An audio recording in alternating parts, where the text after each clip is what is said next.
అందరికీ స్వాగతం. ఇవాల్టి మన లోతైన విశ్లేషణ ఒక చాలా ఆసక్తికరమైన పరికరం గురించి. అదే రిమార్కబుల్. ఈ డిజిటల్ యుగంలో, అంటే అంతా స్క్రీన్లతో నిండిపోయిన ఈ రోజుల్లో చేతిరాత మళ్లీ ఎలా ప్రాధాన్యత సంతరించుకుంటోంది, ముఖ్యంగా మన భారతదేశంలో దీని భవిష్యత్తు ఎలా ఉండబోతోంది అనే విషయాలు పరిశీలిద్దాం. ఈ సమాచారాన్ని మనకు జర్నలిస్ట్, తను కూడా ఒక రిమార్కబుల్ వినియోగదారు, పెద్దాడ నవీన్ గారు ఏఐ టూల్స్ సహాయంతో అందించారు. మన లక్ష్యమేంటంటే, ఈ పేపర్ టాబ్లెట్ అంటే ఏమిటి, దాని వెనుక ఉన్న ఆలోచనేంటి, ఇంకా చేతిరాత ఎందుకు ముఖ్యమో, మన దేశంలో దీని స్థానమేంటో వివరంగా తెలుసుకోవడం.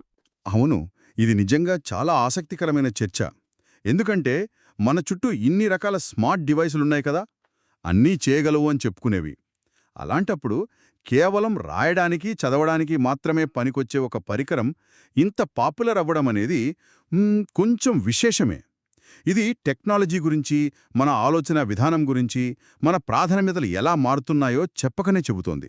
సరే, మరి అసలు ఈ రిమార్కబుల్ పరికరం ఏమిటి? కొంచెం వివరంగా చెప్పండి. ఇది బేసిక్గా ఒక పేపర్ టాబ్లెట్ అంటారండి. అంటే అచ్చం కాలకంలా అనిపించే ఒక డిజిటల్ స్క్రీన్ అన్నమాట. ఇది ఇంక్ టెక్నాలజీతో పనిచేస్తుంది. అంటే కళ్లకు అంత శ్రమ ఉండదు, బ్యాటరీ కూడా ఎక్కువసేపు వస్తుంది. దీని ముఖ్య ఉద్దేశమేంటి? ప్రధానంగా చేతితో నోట్స్ రాసుకోవడం, ఏమైనా బొమ్మలు గీయడం, పీడిఎఫ్లు లేదా పుస్తకాలు అంటే ఈపీయూబీ ఫార్మాట్లోవి చదువుకోవడం. ఇది ఐప్యాడ్ లాంటి వాటికి పోటీ కాదు, అస్సలు కాదు. ఇది మన మామూలు కాగితం, పెన్నుకు ఒక డిజిటల్ ప్రత్యామ్నాయం అని చెప్పాలి. దీని వెనుక ఏదో కథ ఉందని కూడా అన్నారు కదా? అవును, అది కూడా ఆసక్తికరంగా ఉంటుంది. 2013లో నార్వేలో ఓస్లోలో మ్యాగ్నస్ వాన్బార్గ్ అనే ఆయన, ఈ కంపెనీ వ్యవస్థాపకుడు, ఒక విషయం గమనించారట. తన టీంలో వాళ్ళు సీరియస్గా ఏదైనా ఆలోచించాలన్నా, కొత్త ఐడియాలు డిస్కస్ చేయాలన్నా వెంటనే ల్యాప్టాప్లో పక్కన పెట్టేసి పేపరు, పెన్ను తీసుకుంటున్నారట. ఓ, అంటే డిజిటల్ కన్నా పేపరే బెటర్ అనిపించిందనమాట వాళ్లకు ఆ పనికి. కానీ రాసుకున్నదాన్ని షేర్ చేయడం, ఆర్గనైజ్ చేయడం కష్టం. అదే ల్యాప్టాప్ వాడితే షేరింగ్ సులభం. కానీ ఈమెయిల్స్, నోటిఫికేషన్లు, సోషల్ మీడియా, ఇలా ఒకటేమిటి బోలెడు పరధ్యానాలు. వాన్బర్గ్ ఆలోచన ఏంటంటే ఈ రెండింటిలోని మంచిని కలపాలి. అంటే కాగితంలాంటి ఏకాగ్రత, డిజిటల్ సౌలభ్యం. దానికోసమే ఈ టెక్నాలజీ డెవలప్ చేశారా? అవునండి, సొంతంగా క్యాన్వాస్ అనే డిస్ప్లే టెక్నాలజీని డెవలప్ చేశారు. ఇది ఇంక్ బేస్డ్ 226 dpi రెజల్యూషన్. కానీ అసలు మ్యాజిక్ ఏంటంటే దాని లేటెన్సీ. అంటే మనం రాసిన వెంటనే స్క్రీన్ మీద కనిపించే వేదం కేవలం 21 మిల్లీసెకండ్లు. పాత ఇంక్ డివైజ్లలో స్లో ఇంక్ ప్రాబ్లం ఉండేది. మనం రాస్తుంటే అక్షరాలు నెమ్మదిగా ప్రత్యక్షమయ్యేవి. అది చాలా ఇబ్బందిగా ఉండేది. ఈ క్యాన్వాస్ డిస్ప్లేతో ఆ సమస్య పోయింది. నిజంగా పెన్సిల్తో కాగితంపై రాస్తున్నట్టే ఉంటుంది. ఘర్షణ కూడా అలాగే ఉంటుంది. దానికి తోడు ఆ మార్కర్ స్టైలస్ కూడా ప్రత్యేకమట కదా? అవును, దానికి ఛార్జింగ్ కూడా అవసరం లేదు. అదొక ప్లస్ పాయింట్. ఈ హార్డ్వేర్, సాఫ్ట్వేర్, వారి సొంత కోడెక్స్ OS మధ్య సింక్, ఆ సమన్వయమే రిమార్కబుల్ సక్సెస్కు కారణం. ఈ పరికరం కూడా ఎప్పటికప్పుడు మెరుగుపడుతూ వచ్చింది కదా? అవును, 2017లో మొదటి వర్షన్ RM1 వచ్చింది. తర్వాత 2020లో వచ్చిన రిమార్కబుల్ 2 RM2 చాలా పెద్ద హిట్. అది చాలా పల్చగా 4.7 mm, వేగంగా ఉండి టైమ్ మ్యాగజైన్ బెస్ట్ ఇన్నోవేషన్స్లో ఒకటిగా కూడా నిలిచింది. ఇప్పుడు కొత్తవి కూడా వస్తున్నాయట. అవును, 2024లో రంగుల డిస్ప్లేతో, ఫ్రంట్ లైట్తో రిమార్కబుల్ పేపర్ ప్రో వచ్చింది. ఇంకా 2025లో కొంచెం చిన్న సైజులో పేపర్ ప్రో మూవ్ కూడా వస్తుందంటున్నారు. అంటే వాళ్ల బేసిక్ ప్రిన్సిపల్, ఆ పరధ్యానం లేని అనుభవం, దాన్ని వదలకుండానే టెక్నాలజీని జాగ్రత్తగా అప్గ్రేడ్ చేస్తున్నారన్నమాట. వాళ్ల నినాదం కూడా అదే కదా, పరధ్యానం లేకుండా రాయండి. ఇది కేవలం మాటలేనా, లేక నిజంగా దాన్నిమీదే దృష్టి పెట్టారా? లేదు, ఇది కేవలం ట్యాగ్లైన్ కాదు, వాళ్ల మొత్తం డిజైన్ ఫిలాసఫీనే అది. చూడండి, మామూలు టాబ్లెట్స్ ఏం చేస్తాయి, మేం అన్నీ చేయగలం, మరిన్ని ఫీచర్లిస్తాం అని పోటీ పడతాయి. కానీ రీమార్కబుల్ దానికి వ్యతిరేకం. తక్కువ చేయడం ద్వారానే ఎక్కువ సాధించడం అనేది వాళ్ల పాలసీ. అందుకే యాప్స్ లేవు, నోటిఫికేషన్లు లేవు, బ్రౌజర్ లేదు. ఇది చాలామందికి లోపంలా అనిపించొచ్చు కదా? అనిపించొచ్చు, కానీ అది లోపం కాదు, కావాలని చేసిన డిజైన్ చాయిస్. దీన్నే డిజిటల్ మినిమలిజం అంటారు. అసలు విషయం ఏంటంటే ఈ పరిమితులే దాని అసలైన ఫీచర్. అదే దాన్ని ప్రత్యేకంగా నిలబెడుతుంది. దీని వెనుక ఉన్న అసలు ఉద్దేశ్యమేంటి? ఆ ముఖ్యంగా లోతైన పని లేదా డీప్ వర్క్ అంటారే, దాన్ని ప్రాముఖ్యతను గుర్తించడం.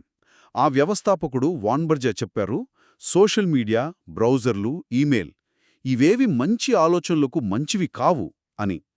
క్రియేటివిటీకి, కాంప్లెక్స్ ప్రాబ్లమ్ సాల్వింగ్కి డిస్టర్బెన్స్ లేని ఏకాగ్రత చాలా అవసరం. రీమార్కబుల్ అలాంటి వాతావరణాన్ని క్రియేట్ చేస్తుంది.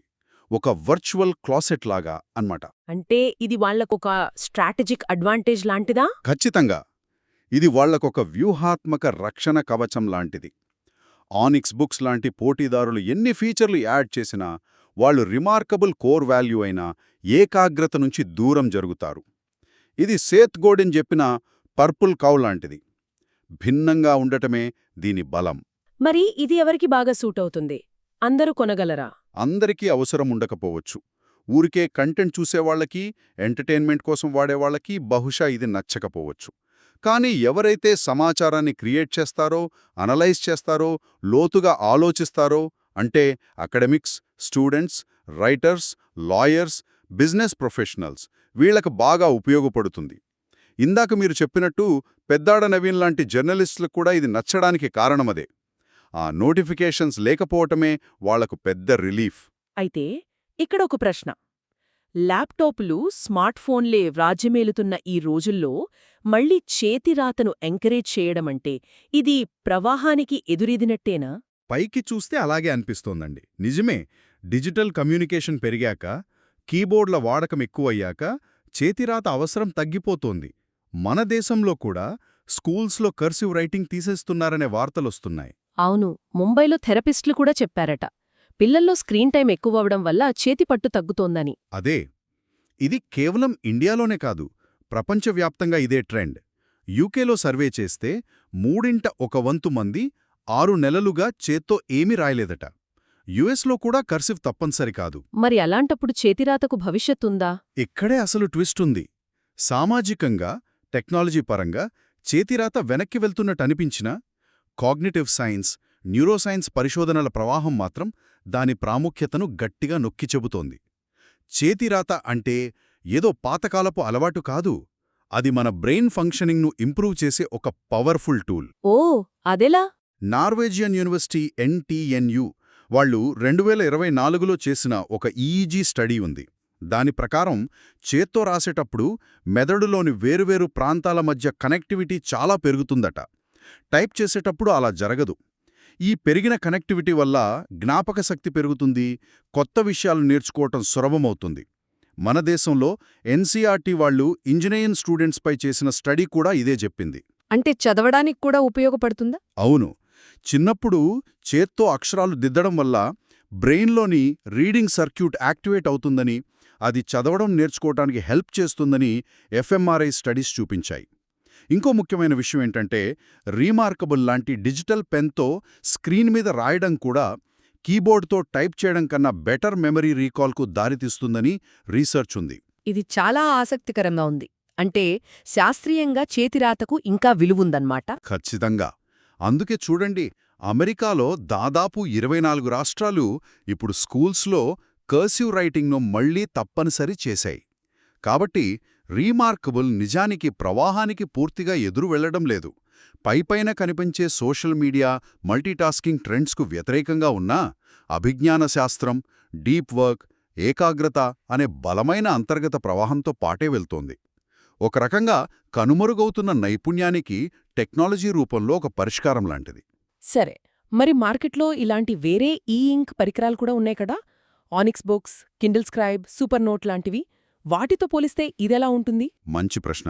వాటిని వాటి కోర్ ఫిలాసఫీ బట్టి పోల్చవచ్చు. ఒకటి ఆనిక్స్ బుక్స్. దీని బలం ఫ్లెక్సిబిలిటీ. పూర్తి ఆండ్రాయిడ్ ఉంటుంది, ప్లేస్టోర్ ఉంటుంది, యాప్స్ వేసుకోవచ్చు, బ్యాక్లైట్ ఉంటుంది, చాలా చేయగలదు. కానీ ఇన్ని ఆప్షన్స్ ఉండటమే పరధ్యానానికి దారితీయచ్చు.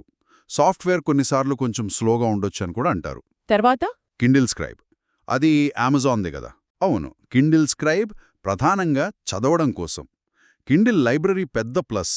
స్క్రీన్, 300 ppi, లైటింగ్ చాలా బాగుంటాయి. కానీ రాయడానికొచ్చేసరికి కొంచెం పరిమితులున్నాయి. పీడిఎఫ్లపై నేరుగా రాయలేరు. స్టిక్కీ నోట్స్ లాగా పెట్టాలి. అది చాలామందికి నచ్చలేదు. అమ్మకాలు కూడా అందుకే తగ్గాయని టాక్. ఇంకోటి సూపర్ నోట్ అన్నారు. ఆ రాటా సూపర్ నోట్. ఇది ఆర్గనైజేషన్పై ఎక్కువ ఫోకస్ చేస్తుంది. దీని రైటింగ్ ఫీల్ బాల్ పాయింట్ పెన్లా ఉంటుందంటారు. స్టైలస్ నిప్స్ సిరామిక్వి, అరిగిపోవు అంటారు. నోట్స్ మధ్య లింక్స్ పెట్టుకోవడం, డైజెస్ట్లు క్రియేట్ చేయడం దీని స్పెషాలిటీ. మరి వీటన్నిటి మధ్య రిమార్కబుల్ ఎలా నిలుస్తుంది? రిమార్కబుల్ బలం దాని ఏకాగ్రత మరియు ఆ పెన్సిల్ ఆన్ పేపర్ ఫీల్. దాని ఘర్షణ, ఆ శబ్దం చాలా సహజంగా ఉంటాయి. స్క్రీన్ రెజల్యూషన్ 226 ppi స్క్రైబ్ కన్నా తక్కువే కావచ్చు. RM2లో బ్యాక్లైట్ లేకపోవచ్చు. కొత్త మోడల్స్లో ఉందిలేండి. కానీ పీడిఎఫ్లపై నేరుగా, సులభంగా రాయగలగడం, మార్క్ చేయగలగడం దీనికి పెద్ద ప్లస్. ఆ పరధ్యానం లేని, సింపుల్, ఫోకస్డ్ రైటింగ్ ఎక్స్పీరియన్స్లో మాత్రం ఇదే బెస్ట్ అని చాలామంది అంటారు. అంటే దాని ప్రత్యేకత ఏదో ఒక్క ఫీచర్లో కాకుండా మొత్తం అనుభవంలో ఉందంటారా? ఖచ్చితంగా. అదే పాయింట్. దీని స్పెషాలిటీ ఏదో ఒక్కదాంట్లో లేదు. అది ఒక ప్యాకేజ్. 1. ఆ hardware touch feel, canvas texture, marker friction. 2. Software responsiveness, ఆ 21 ms లేటెన్సీ చాలా ముఖ్యం. 3. దాని వెనుకున్న ఫిలాసఫీ, డిస్ట్రాక్షన్స్ తొలగించడం. 4. వాడుకలో simplicity, easy interface, reliable sync. ఈ 4 అంశాల బ్యాలెన్స్ను కాపీ చేయడం కష్టం. అదే రీమార్కబుల్ను యునీక్గా నిలబెడుతుంది. సరే, వ్యాపారం పరంగా ఎలా ఉంది? ఈ ఐకాగ్రత ఫిలాసఫీ డబ్బులు తెచ్చిపెట్టిందా? ఓ భాగా, ఇది నార్వేలో ఫాస్టెస్ట్ గ్రోయింగ్ టెక్ కంపెనీలలో ఒకటి. ఇప్పుడు యూనికార్న్ కూడా అయింది. అంటే $1 బిలియన్ కంపెనీ అనమాట. సేల్స్ నంబర్ చూస్తే ఆ గ్రోత్ తెలుస్తుంది. మొదటి 1 మిలియన్ యూనిట్లు అమ్మడానికి సుమారు 4.5 ఏళ్లు పడితే మే 2022 వరకు, ఆ తర్వాత 2 మిలియన్ యూనిట్లు అమ్మడానికి 2023 చివరికల్లా కేవలం 1.5 సంవత్సరాలే పట్టింది. అంటే రిమార్కబుల్ టు ఎంత సక్సెస్ అయిందో చూడండి. ఫైనాన్షియల్గా కూడా స్ట్రాంగ్గా ఉందా? అవునండి. 2023లో రెవెన్యూ సుమారు $338 million, operating profit $28.6 million. 2024 first హాఫ్లో కూడా రెవెన్యూ పెరిగింది, ముఖ్యంగా వాళ్ల సబ్స్క్రిప్షన్ ద్వారా. అయితే 2024 రెండో క్వార్టర్లో ఒక చిన్న మార్పు కనిపించింది. రెవెన్యూ కొంచెం 8% తగ్గింది, కానీ అమ్మిన యూనిట్లు 6% పెరిగాయి. అదెలా సాధ్యం? దానికి కారణం వాళ్ల సేల్స్ స్ట్రాటజీ మార్చడం. ఇంతకుముందు కేవలం వాళ్ల వెబ్సైట్ నుంచే అమ్మేవారు, డైరెక్ట్ టు కన్జ్యూమర్. దానిలో లాభం ఎక్కువ. ఇప్పుడు అమెజాన్, బెస్ట్ బై లాంటి పెద్ద రీటైలర్స్ ద్వారా కూడా అమ్ముతున్నారు. దీనివల్ల యూనిట్స్ ఎక్కువ అమ్ముడవుతాయి, కానీ మార్జిన్ తగ్గుతుంది. ఇది మార్కెట్ షేర్ పెంచుకోవడానికి వేసిన లాంగ్ టర్మ్ ప్లాన్ అన్నమాట. ఇంత విజయవంతమైన ఈ పరికరం ఇప్పుడు మన భారతదేశంలోకి కూడా వచ్చింది కదా. జనవరి 2024లో లాంచ్ చేశారు. అవును.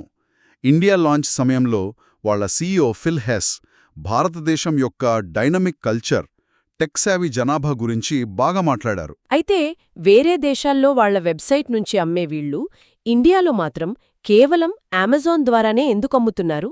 ఇది కొంచెం వింతగా లేదా? వింతగా అనిపించినా ఇది చాలా ప్రాక్టికల్, స్ట్రాటజిక్ నిర్ణయం. చూడండి, ఇండియాలోకి ఎలక్ట్రానిక్స్ దిగుమతి చేసుకోవడం, అమ్మడం అనేది చాలా కాంప్లెక్స్ ప్రాసెస్. BIS సర్టిఫికేషన్ కావాలి, వైర్లెస్ ఉంటే WPC అప్రూవల్స్ కావాలి, కస్టమ్స్, ట్యాక్సులు, లాజిస్టిక్స్, చాలా తలనొప్పులుంటాయి. అమెజాన్ ఇండియాకు ఈ విషయాల్లో మంచి ఎక్స్పీరియన్స్, సెటప్ ఉంది. రీమార్కబుల్ లాంటి కంపెనీకి అమెజాన్ ద్వారా అమ్మడం వల్ల ఈ భారమంతా తప్పుతుంది. అంటే లాజిస్టిక్స్ కోసమేనా? అదొక కారణం. రెండోది, రీమార్కబుల్ 2 ధర చూడండి, $43,999. ఇది ఒక ప్రీమియం ప్రాడక్ట్. ఇండియాలో ఇప్పుడు ప్రీమియమైజేషన్ ట్రెండ్ నడుస్తోంది. అంటే క్వాలిటీ కోసం ఎక్కువ ఖర్చు పెట్టడానికి సిద్ధంగా ఉన్న కస్టమర్లు పెరుగుతున్నారు. ఈ కస్టమర్ బేస్ను రీచ్ అవ్వడానికి అమెజాన్ ఒక మంచి ప్లాట్ఫామ్. ఇది వాళ్ళ గ్లోబల్ రీటైల్ స్ట్రాటజీకి కూడా సింక్లో ఉంది. మరి పెద్దాడ నవీన్ గారు చెప్పిన సమాచారంలో 3 మోడల్స్ అని ఉంది కదా. ప్రస్తుతానికి అమెజాన్లో రీమార్కబుల్ 2 మాత్రమే కదా ఉంది. మీరు చెప్పింది కరెక్ట్. ఇండియాలో అధికారికంగా అమెజాన్ ద్వారా లభించేది ప్రస్తుతానికి రీమార్కబుల్ 2 మాత్రమే. కొత్తగా వచ్చిన paper pro, colour, pro move, portable ఇంకా ఇక్కడ ఒఫీషియల్గా లాంచ్ అవ్వలేదు. కానీ కొన్ని థర్డ్ పార్టీ సైట్స్, ఉదాహరణకు డిజైన్ ఇన్ఫో లాంటివి, వీటిని గ్రే మార్కెట్లో అమ్ముతున్నాయి. అంటే అనధికారికంగా ఇంపోర్ట్ చేసి అమ్ముతున్నారన్నమాట. వాటి ధర ఎలా ఉంది? వారంటీ ఉంటుందా? ధర చాలా ఎక్కువ ఉంటుంది. సుమారు 75,000 నుంచి 94,000 వరకు ఉంది. ముఖ్యంగా కంపెనీ వారంటీ ఉండదు. అది పెద్ద రిస్క్. బహుశా పెద్దాడ నవీన్ లాంటి వాళ్ళు ఈ కొత్త మోడల్స్ ఇండియాలో అధికారికంగా ఎప్పుడొస్తాయని ఎదురుచూస్తూ ఉండవచ్చు. ఇండియాలో సేల్స్ నంబర్స్ ఇంకా బయటికి రాలేదు, కానీ మార్కెట్ అయితే ఆశాజనకంగానే ఉందనిపిస్తోంది. ధర గురించి ఇంకొంచెం మాట్లాడుకుందాం. యుఎస్ ధర $399. బండిలంటే దాదాపు 33,300 రూపాయలు. కాని ఇండియాలో 43,999 రూపాయలు. ఈ 10,700 తేడా ఎందుకు? ఇది చాలామందిని కన్ఫ్యూజ్ చేసే విషయం. ఈ తేడాకు కారణం కంపెనీ ఎక్కువ లాభం తీసుకోవటం కాదు. ఇది పూర్తిగా మన ప్రభుత్వ పన్నుల వల్లే. బేసిక్ కస్టమ్స్ డ్యూటీ సుమారు 10% ఉంటుంది. దానిమీద సోషల్ వెల్ఫేర్ సర్చార్జ్ SWS ఇంకో 10% BCD మీద. ఆ తర్వాత ఇంటిగ్రేటెడ్ GST 18%. ఇవన్నీ కలిపితే ల్యాండెడ్ కాస్ట్ సుమారు 43,600 రూపాయల పైనే అవుతుంది. అంటే రీటైల్ ధర 43,999 రూపీస్కి చాలా దగ్గరగా ఉంది. ఆ అదలుపు 10,700 రూపాయలంతా పన్నులకే పోతోందన్నమాట. ఓకే, అంటే ధర ఎక్కువున్నా దానికి కారణం పన్నులేనన్నమాట. మొత్తం మీద ఇదంతా విన్నాక మళ్ళీ మొదటి ప్రశ్నకు వద్దాం. రీమార్కబుల్ ప్రయాణం ప్రవాహానికి ఎదురీత అని చెప్పొచ్చా? చెప్పొచ్చు, చెప్పలేము కూడా. ఎలా అంటే ఇది ఖచ్చితంగా మల్టీటాస్కింగ్, నిరంతర డిస్ట్రాక్షన్ అనే కల్చరల్ ట్రెండ్కు, అంటే పైకి కనిపించే ప్రవాహానికి వ్యతిరేకమే. కానీ అదే సమయంలో ఇది కాగ్నిటివ్ సైన్స్ చెప్పే విషయాలకు, డీప్ వర్క్ అవసరానికి, చేతిరాత వల్ల కలిగే బ్రెయిన్ బెనిఫిట్స్ అనే లోతైన బలమైన అంతర్గత ప్రవాహానికి అనుకూలంగా ఉంది. దాని సక్సెస్ కూడా అదే చూపిస్తోంది కదా. అవును, 2 మిలియన్ యూనిట్లమ్మడం, లాభాల్లో ఉండటం, యూనికార్న్ స్టేటస్ రావడం, ఇవన్నీ ఇదేదో సరదా ప్రయోగం కాదని, నిజమైన మార్కెట్ నీడ్ను అడ్రస్ చేస్తోందని నిరూపిస్తున్నాయి. అమెరికాలో స్కూల్స్లో కర్సివ్ మళ్లీ తీసుకురావడం కూడా ఈ మార్పుకు సంకేతమే. అంటే రీమార్కబుల్ వేరేవాళ్లు వదిలేసిన ఒక విలువైన నీచ్ను పట్టుకుంది. భారతదేశంలో వాళ్ల ఎంట్రీ ఇక్కడ డిజిటల్ చేతిరాతకు మంచి భవిష్యత్తు ఉందని వాళ్లు నమ్ముతున్నారని చూపిస్తోంది. కేవలం ప్రవాహంతో పాటు పోవడం కాదు, ఒక కొత్త దారి వేస్తున్నారన్నమాట. ఖచ్చితంగా. ముగింపుగా ఒక ఆలోచన రేకెత్తించాలనుకుంటున్నాను. డిజిటల్ టూల్స్ మన ఏకాగ్రతను రోజూ తినేస్తున్న ఈ రోజుల్లో రీమార్కబుల్ లాంటి ఉద్దేశపూర్వకంగా సింపుల్గా ఉంచబడిన ఫోకస్ను పెంచే టెక్నాలజీలు. ఇవి కేవలం కొద్దిమంది కోసం కాకుండా భవిష్యత్తులో అందరికీ అవసరమవుతాయా? లోతైన ఆలోచనను, నేర్చుకునే ప్రక్రియను కాపాడుకోవడానికి ఇవి కీలకమైన సాధనాలుగా మారతాయా? ఇంకా జీవితంలో వేరే విషయాల్లో కూడా, ఉదాహరణకు మనం వార్తలు ఎలా చదువుతాం, సోషల్ మీడియాని ఎలా వాడతాం, ఇలాంటి వాటిలో కూడా ఈ తక్కువే ఎక్కువ అనే టెక్నాలజీ ఫిలాసఫీ మనకు ఉపయోగపడుతుందేమో ఆలోచించాలి.